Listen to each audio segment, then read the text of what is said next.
जय श्री कृष्ण भक्तों, श्रीमद् भगवद गीता अध्याय 7 श्लोक 12। ये चैव सात्विका भावा राजसास्तामसाश्च ये मत्त एवेति तान् विद्धि न त्वहं तेषु ते मयि। भगवान कृष्ण अर्जुन को समझा रहे हैं कि ये जो सात्विक, राजसिक और तामसिक भाव हैं, गुण हैं, क्रियाएं हैं, वे भी मुझसे ही उत्पन्न होती हैं। इन सब का आधार मैं ही हूँ। तुम ऐसा जानो, इसको समझो। और भगवान अर्जुन से कहते हैं कि मैं उनमें नहीं हूँ और वे मेरे में नहीं हैं। अर्थात केवल भगवान ही इन सब रूपों में उपस्थित हैं। भगवान के सिवाय, भगवान के अतिरिक्त और कुछ भी नहीं है। भगवान ने अर्जुन से कहा था, मत्तः परत्रम नान्यत किंचिदस्ति धनंजय। मेरे अतिरिक्त, मुझसे भिन्न, मुझसे श्रेष्ठ और दूसरा कोई कारण नहीं है। किसी दूसरे की मेरे अतिरिक्त सत्ता नहीं है। अब भगवान अर्जुन से कहते हैं कि तुम ये जानो, इसको समझो कि जितने भी सात्विक, राजसिक और तामसिक भाव हैं, ये सब मुझसे ही हैं, मुझसे ही उत्पन्न होते हैं, मुझ में ही रहते हैं और मुझ में ही लीन हो जाते हैं। मेरे अतिरिक्त और किसी की स्वतंत्र सत्ता नहीं है। एक मैं ही चर अचर सब रूपों में, सब भावों में उपस्थित हूँ।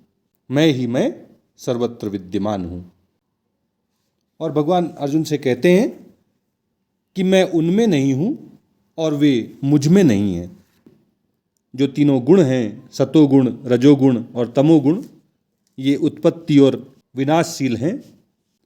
इसलिए अगर भगवान सात्विक, राजसिक और तामसिक गुणों में होते, इन भावों में होते, इन गुणों से युक्त क्रियाओं में होते, तो वो भी इनके साथ साथ नष्ट हो जाते, उनका भी विनाश हो जाता। लेकिन भगवान का विनाश तो होता नहीं है।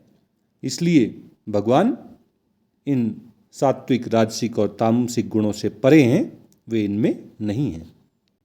इसी प्रकार भगवान कहते हैं कि वे मुझ में नहीं हैं। भगवान तो अविनाशी हैं। अगर सात्विक, राजसिक और तामसिक गुण उनमें होते तो वो भी भगवान की तरह अविनाशी होते। लेकिन सात्विक, राजसिक और तामसिक गुण विनाशशील हैं, नष्ट हो जाते हैं, इसलिए वे भगवान में नहीं हैं। इस बात को हम आकाश में बादल के उदाहरण से भी समझ सकते हैं। जैसे बादल आकाश में ही उत्पन्न होते हैं, आकाश में ही रहते हैं और आकाश में ही लीन हो जाते हैं। लेकिन उनकी उत्पत्ति और उनके नष्ट होने का आकाश में कोई प्रभाव नहीं पड़ता है।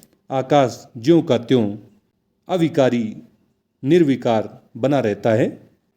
हम कह सकते हैं कि ना बादल आकाश में रहते हैं और ना ही बादलों में आकाश रहता है। इसी प्रकार भगवान कहते हैं कि सात्विक, राजसिक और तामसिक गुणों में मैं नहीं रहता और सात्विक, राजसिक और तामसिक गुण मुझ में नहीं रहते। यद्यपि मैं उनकी उत्पत्ति का स्रोत हूँ, लेकिन मैं हूँ उनसे स्वतंत्र, मैं हूँ उनसे परे, उनसे श्रेष्ठ। इस प्रकार भगवान कृष्ण अर्जुन के माध्यम से हम सबको ये शिक्षा दे रहे हैं कि हम इस संसार में जो कुछ भी देख रहे हैं, जो कुछ भी सुन रहे हैं, जो कुछ भी समझ रहे हैं, वो सब भगवान का ही स्वरूप है। भगवान ही अलग अलग रूपों में, अलग अलग स्थानों में, अलग अलग समय में उपस्थित हुए हैं। भगवान के अतिरिक्त और किसी की स्वतंत्र सत्ता नहीं है। सबका मूल कारण भगवान ही हैं। यद्यपि सात्विक, राजसिक और तामसिक गुण भगवान से ही उत्पन्न हुए हैं, फिर भी भगवान इनसे परे हैं। ये गुण भगवान को प्रभावित नहीं करते हैं।